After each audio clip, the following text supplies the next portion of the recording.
জানাতেন? চাকুদি বারমারি ডাকিয়ানিয়া। কবে ঘটনাটি ঘটেছিল? রাইতে 12টা। আপনি কি ওনার এলাকা? ও আমার নাতি।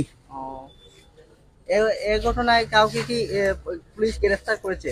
4 জন করেছে। আমি এই মুহূর্তে আছি মৌলভীবাজার জেলার জুড়ি উপজেলার গোরেরগাঁও গ্রামে।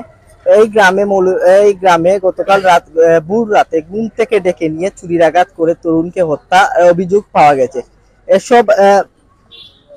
এসব বাধা দিতে গিয়ে ছুরির আঘাতে আহত হন আরেকজন।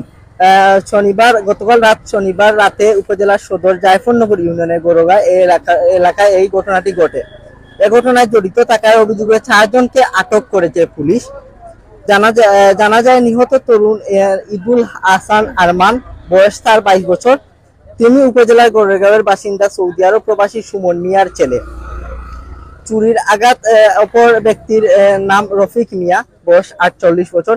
তিনি সিএনজি চালিত অটো রিকশা চালক এবং নিহত আরমানের খালু হন তিনি। বর্তমানে তিনি চিকিৎসাধীন সিলেট এমএজি উসমানী মেডিকেল হাসপাতালে আছেন। তখন আপনাদেরকে এই বিষয়গুলো জানানোর চেষ্টা করলাম। এ বিষয়ে 4 জনকে পুলিশ গ্রেফতার করেছে। গ্রেফতারকৃত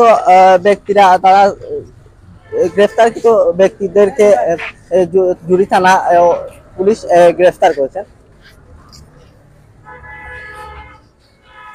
আমাদের সামনে ইদুল হাসান আরমানের লাশ, তরতাজা যুবকের লাশ দেখে সবাই মর্মাহত। তার মায়ের কান্নার কণ্ঠে পুরো এলাকাটি বাড়ি হয়ে গেছে, এরকম একটি অবস্থা। দর্শক, আপনারা কে কোথা থেকে আমাদের লাইভটি দেখছেন কমেন্টে জানিয়ে দিতে পারেন। লাইভটি বেশি বেশি শেয়ারের মাধ্যমে দেশ এবং প্রবাসের সবাইকে দেখার সুযোগ করে দিবেন। আসার সিরিয়াল আছে কিন্তু যাবার কোনো সিরিয়াল নেই, এরকম একটা পরিস্থিতি যে দাদার পরে বাবা, বাবার পরে ছেলে, এরকম আসার সিরিয়াল আছে কিন্তু যাবার কোনো সিরিয়াল নেই। বাবার আগে ছেলে যেতে পারে, ছেলের আগে বাবা যেতে পারে। সো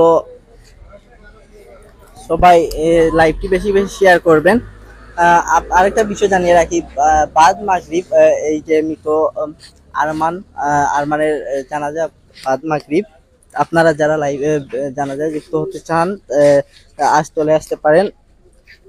জুড়ি উপজেলার গোরেরগাঁও জামে মসজিদ প্রাঙ্গণে ওনার জানাজা অনুষ্ঠিত হবে। যতই সময় যাচ্ছে মানুষের ভিড় বাড়ছে। সবাই দূর দূরান্ত থেকে, উপজেলার বিভিন্ন প্রান্ত থেকে একবার দেখার জন্য হলেও আসছেন এবং এখানে অবস্থান করছেন। সবাই অনেকে গাড়ি থামিয়ে এই মৃত ব্যক্তিকে দেখছেন।